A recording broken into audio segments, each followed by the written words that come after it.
इतिहास हमें कई तोहफे देकर जाता है, जिनमें से एक है ये तस्वीरें। और अगर हमें मानव इतिहास की कुछ तस्वीरें देखने को मिल जाएं, तो आपको कई दिलचस्प चीजें देखने को मिल जाएंगी। तो और देरी किए बिना हम सीधा आपको लेकर चलते हैं अपने इस ऐतिहासिक तस्वीरों से भरे वीडियो की ओर, जिन्हें आपको एक बार तो जरूर देखना चाहिए।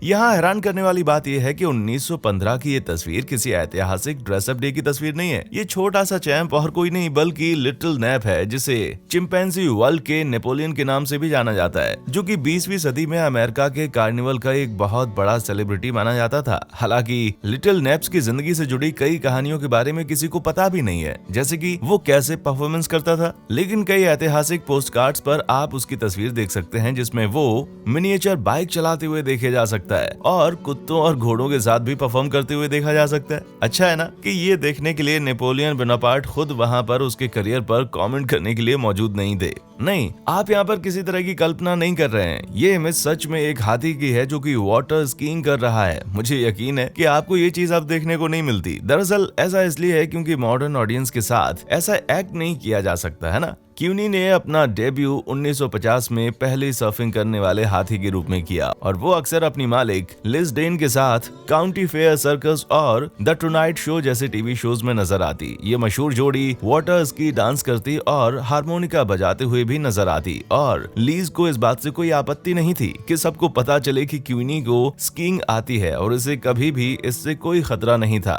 खैर, आप ही ये डिसाइड कीजिए कि स्कीइंग उसके लिए सेफ थी या नहीं। क्यूनी हमेशा से सर्कस के साथ ट्रैवल किया करती थी, जब तक कि 2003 में वो रिटायर ना हुई और 2011 में उसकी मौत हो गई। वो नॉर्थ अमेरिका में सबसे पुराने एशियन एलिफेंट्स के रूप में सामने आई। ये तस्वीर 1967 की है, बॉस्टन मैराथन के दौरान ली गई थी और इस तस्वीर ने महिलाओं के खेल से जुड़े इतिहास में एक महत्वपूर्ण रोल प्ले किया। सबके लिए इंस्पिरेशन के रूप में सामने आने वाली खिलाड़ी कैथरीन स्विट्जर ने इस तस्वीर में, जिनका नंबर 261 है, इनका पीछा Boston marathon organiser Jock Semple ने किया, क्योंकि उस वक्त महिलाओं को रेस में भाग लेने की इजाजत नहीं थी। हालांकि ऑर्गेनाइजर्स और रनर्स ने नंबर को हटाने की पूरी कोशिश की, क्योंकि उन्होंने नियमों का उल्लंघन किया था। स्विट्जर ने सभी परेशानियों का सामना करते हुए रेस जीतने वाली पहली महिला बनी। 6 साल बाद 1973 में जॉक सेम्पल ने डिसाइड किया कि वे महिलाओं को मैराथन में भाग लेने देंगे। यही नहीं, उन्होंने स्विट्जर के साथ स्टार्टिंग लाइन पर तस्वीर भी खिंचवाई।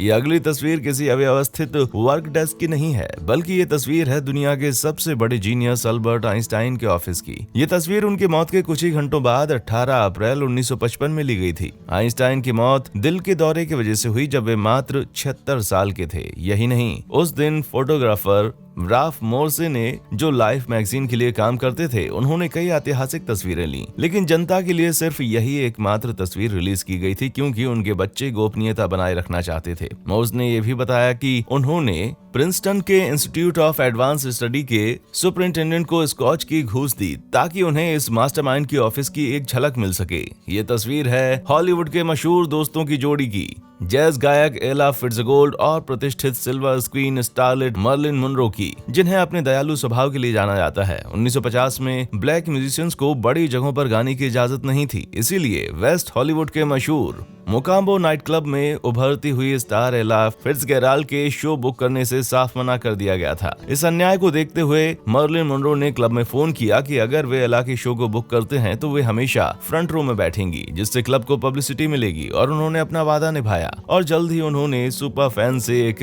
क्लोज फ्रेंड का ओहदा प्राप्त कर लिया। इस दिल दहला देने वाली तस्वीर में आप इंडियाना में एक गर्भवती महिला को अपने शर्म के मारे मुंह फेरते हुए देख सकते हैं, क्योंकि वे अपने 4 बच्चों को अपने घर के सामने बेचना चाहती है। ये तस्वीर सबसे पहले 5 अगस्त 1948 को वेल पर्सियो के वेडेटे मैसेंजर में देखी गई, जिसके साथ ये कैप्शन भी लिखा था कि शायद इस परिवार को उनके घर से निकाला जा रहा था। इस महिला का नाम है मिसेस रे कैलिफॉक्स। पहले तो ये उन पर इल्जाम लगाया गया कि वो ऐसा पैसा कमाने के लिए कर रही थी, लेकिन 2 ही सालों में वो 4 बच्चे और यहाँ तक कि वो नवजात शिशु भी नए परिवार को बेच दिया गया था। जब वे बच्चे बड़े होकर उनकी माँ के पास आए, तब इस महिला ने उन्हें अपने चेहरे पर पछतावे की किसी भी तरह की संभावनाएं नहीं दिखाई, न ही उनसे दोबारा जुड़ने की कोई इच्छा जताई।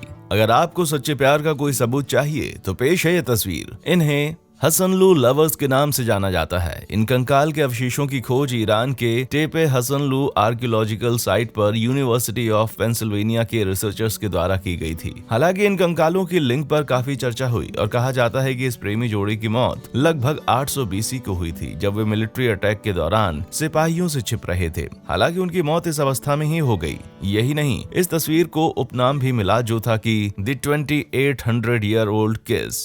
आपको शायद सुनकर ये आश्चर्य होगा कि छोटे बालों की हेयर स्टाइल लोगों को पसंद नहीं हुआ करती थी, बल्कि 1944 में ये फ्रांस में एक तरह से लोगों को सबके सामने अपमानित करने के लिए किया जाता था। इस तस्वीर में जो महिला दिखाई गई है, उन पर यह इल्जाम था कि वो एक तवायफ है जो जर्मन्स को अपनी सेवाएं दे रही थी, इसलिए उन्हें टाउन स्क्वायर में सिर मुंडवाने की सजा का सामना करना पड़ा। यही नहीं, जिस किसी पर भी ये शक होता कि वो नाजी से मिले हुए हैं तो उन्हें इसी तरह की सजाएं दी जाती थीं। अक्सर महिलाओं पर ही इस तरह के इल्जाम लगाए जाते थे और उन्हें सरेआम सबके सामने चलने पर मजबूर कर दिया जाता था। कभी कभी उन पर स्वास्तिक भी बनाया जाता था। इस समय तक तकरीबन 23,500 लोगों के सिर शेव किए जा चुके थे। इस बात ने फ्रांसीसी इतिहास का नाम काफी खराब कर दिया था। इस तस्वीर के साथ किसी भी तरह की छेड़खानी नहीं की गई है। ये तस्वीर है मॉड स्टीवंस वैगनर की, जो कि 1907 में अमेरिका की सबसे पहली महिला टैटू आर्टिस्ट थीं। वैगनर अपने प्यार और मशहूर टैटू आर्टिस्ट गस वैगनर से मिलने के पहले सर्कस में एक एयरलिस्ट और नट के तौर पर काम किया करती थीं। गस वैगनर ने उन्हें ये कला सिखाई। यही नहीं, ये जोड़ा सिर्फ हाथ से टैटू किया करता था। भले ही 1891 में टैटू के लिए मशीन आ गई थी, पर फिर भी वे ट्रेडिशनल मेथड का ही इस्तेमाल किया करते थे। उन्हें टैटू इंडस्ट्री को मशहूर बनाने के लिए क्रेडिट भी दिया जाता है। उनकी बेटी लुटेवा भी एक टैटू आर्टिस्ट बनी, लेकिन उन्हें खुद के शरीर पर टैटू करने की इजाजत नहीं दी गई। इसलिए उस वक्त वे मात्र एक ऐसी आर्टिस्ट थीं जिनके खुद के शरीर पर किसी भी तरह का टैटू नहीं था। हो सकता है कि ये तस्वीर देखकर आप समझ नहीं पाए हैं कि इनमें कौन है, लेकिन इस तस्वीर में जो दो इंसान आपको नजर आ रहे हैं, जो कि एक पहाड़ी किनारे पर खड़े हुए हैं, वो कोई और नहीं बल्कि दुनिया के सबसे जीनियस दिमाग वाले दो शख्स हैं, अल्बर्ट आइंस्टाइन और मैरी क्यूरी। क्यूरी एक फिजिसिस्ट, केमिस्ट और 2 बार नोबेल प्राइज जीतने के लिए भी जानी जाती थी। उन पर 1911 में इल्जाम लगाया गया था कि उनके संबंध किसी और फिजिसिस्ट के साथ हैं। हालांकि उनके अच्छे काम के बावजूद उन पर इस तरह के इल्जाम लगाए गए। वहीं उनके सह षड्यंत्र पर किसी तरह के इल्जाम नहीं लगे। एक सच्चे रिपोर्टर की तरह आइंस्टाइन ने एक फेमस लेटर लिखा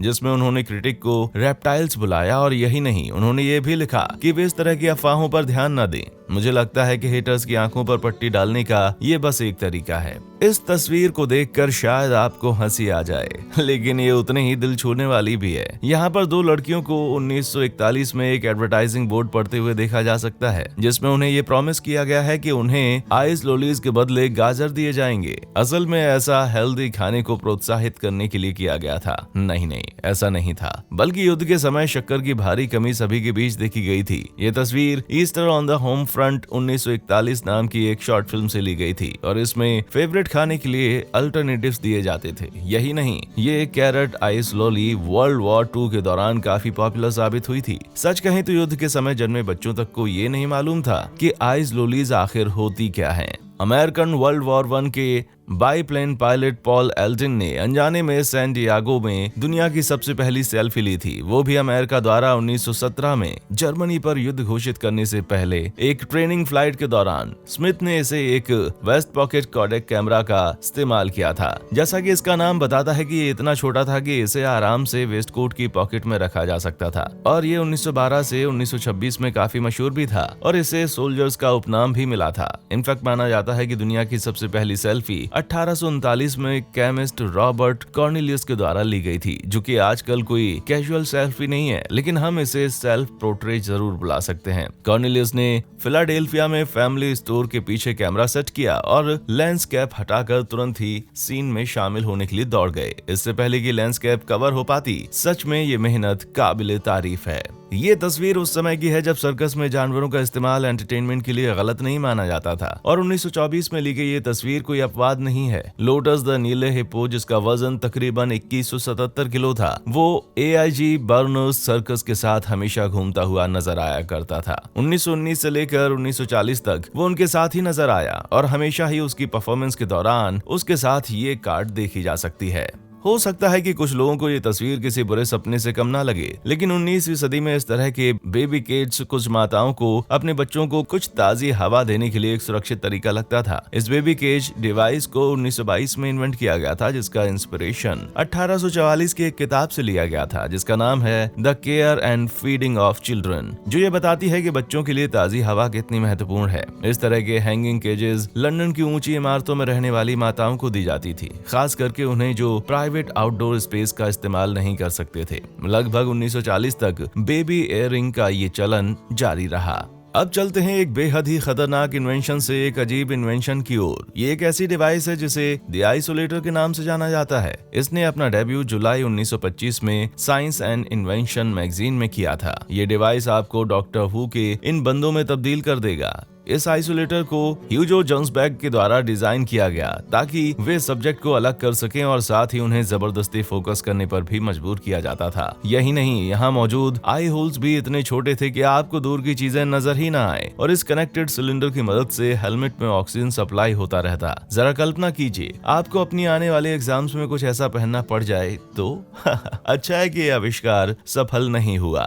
इस छोटे से दोस्त का नाम है रिप, जिसकी ये तस्वीर 1942 में ली गई थी। ये सेकेंड वर्ल्ड वॉर के दौरान एक बहुत ही बड़ा हीरो साबित हुआ। इसने लंदन में युद्ध के दौरान तकरीबन 100 से भी ज्यादा हवाई हमले के पीड़ितों को खोज निकाला था, वो भी बस 2 ही सालों में। रिप एक आवारा कुत्ता था जो बम मलबे में 1941 में मिला था और इसी तरह की फॉर्मल ट्रेनिंग भी उसे नहीं मिली थी, लेकिन इसने सर्च एंड रेस्क्यू का काम बखूबी किया और इसकी इस बहादुरी के लिए उसे 1945 में डिकिन मेडल भी मिला। South well street air red control की पहली खोज और बचाव कुत्ता बनने के बाद रिप ने यूके अथॉरिटीज को कुत्तों को फॉर्मल ट्रेनिंग देने के लिए प्रेरित किया। जब पार्सल पोस्ट सर्विस की शुरुआत सबसे पहले 1913 में हुई थी, तब लोगों को ये पता नहीं था कि इसे किस चीज के लिए इस्तेमाल किया जाए और कुछ लोगों ने तो हद ही कर दी थी। इस तस्वीर में आप एक बच्चे को पोस्ट के द्वारा मेल होता हुआ देख सकते हैं और ये चलन तब आम बन गया था जब एक ओहियो कपल ने अपने 8 महीने के बच्चे को उसकी दादी के घर बटाविया में भिजवाया। ऐसा उन्होंने इस सर्विस के शुरू होने के कुछ ही हफ्तों के बाद किया था। ये तो अच्छा है कि बच्चों को बोरी में बंद नहीं किया जाता था, ना ही पोस्ट बॉक्स में डाला जाता था, लेकिन उन्हें एक करियर के साथ ट्रेन में ट्रैवल कराया जाता था। हालांकि ये तरीका ट्रेन की टिकट खरीदने से तो सस्ता ही था, इसलिए कई पेरेंट्स द्वारा अपनाया गया, लेकिन ये आखिरकार चाइल्ड पोस्टिंग को 1920 में ऑफिशियली बंद कर दिया गया। आजकल बीचेस पर हमें जो नजारा देखने को मिलता है ये उससे बेहद अलग है। 1934 में ली गई इस तस्वीर में आप जिस महिला को देख रहे हैं उसे शायद जेल भी हो सकती थी या फिर फाइन भी भरना पड़ सकता था अगर उसके बाथिंग सूट की लेंथ बीच के नियमों से मैच नहीं होती। ऐसी घटनाएं 1920 से लेकर 1930 तक की आम बात थी, जब महिलाओं को बीच पर लंबे कपड़े और स्टॉकिंग्स पहननी पड़ती थी और जो कोई भी इस नियम का उल्लंघन करता उन्हें बीच से निकाल दिया जाता था। यही नहीं, कुछ बीचेस पर तो पुरुषों को भी भरी गर्मी में शर्ट पहनना पड़ता था। मुझे लगता है कि आजकल इन मॉडेस्टी रूल्स की बिल्कुल भी कीमत नहीं है। मुझे यकीन है कि आप इस तरह की कोई चीज अपने जीवन में देखना पसंद करेंगे, लेकिन इस डरावनी तस्वीर जिसे 1918 में लिया गया था, यह असल में एक फ्रेंच रेडियोलॉजी नर्स की है जो उस वक्त खुद को रेडिएशन से बचाने के लिए मौजूदा सूट का इस्तेमाल करते थे। रेडियोलॉजिस्ट का काम एक्सरे निकालना होता था, इसलिए इसमें कोई आश्चर्य नहीं है कि उन्हें इस तरह के कपड़े पहनने पड़ते थे। हो सकता है कि आपको लगे कि ये परिधान काफी बेसिक है, लेकिन यही परिधान फर्स्ट वर्ल्ड वॉर के दौरान अप टू डेट माना जाता था और इस काम को समर्पित नर्स इसी तरह के कपड़े पहना करती थी, क्योंकि इन्हें रेडियोलॉजी से जुड़े कई महत्वपूर्ण रिसर्च करने पड़ते थे और इन रिसर्च वर्क को हम आज भी देख सकते हैं। ये ऐतिहासिक तस्वीर जिसे 1931 में लिया गया था, हो सकता है कि इसे आप कैप्चर की गई सबसे अविश्वसनीय फोटोग्राफी की सूची में शामिल नहीं करेंगे। इस तस्वीर में आप इजिप्ट के गीजा पिरामिड को देख सकते हैं, जिसके साथ आपको गर्फ ज़ेपेलिन जो कि जर्मन पैसेंजर को ले जाने वाली एयरशिप है उसे उड़ता हुआ देख सकते हैं। वहीं 3 आदमी इसको गौर से देख रहे हैं। भले ही ये तस्वीर काबिले तारीफ नहीं है, लेकिन इस एयरशिप ने 1928 से लेकर 1932 तक पृथ्वी का चक्कर लगाया था और इसे धरती के कई लैंडमार्क्स जैसे कि ग्रेट स्फिनिक्स के पास भी देखा गया था। हालांकि ग्राफ को उसी की सेवा में 1937 में हिंडनबर्ग हादसे के बाद हटा दिया गया था और 1940 में इसे ऑफिशियली स्क्रैप भी कर दिया गया था, लेकिन इसने सफलतापूर्वक अपनी कार्य अवधि के दौरान 13,000 पैसेंजर्स को सही सलामत उनके डेस्टिनेशन तक पहुंचाया। क्या इनमें से किसी भी ऐतिहासिक तस्वीर ने आपके होश उड़ा दिए? अगर हाँ तो नीचे कमेंट सेक्शन में मुझे जरूर बताएं और हमेशा की तरह देखने के लिए शुक्रिया।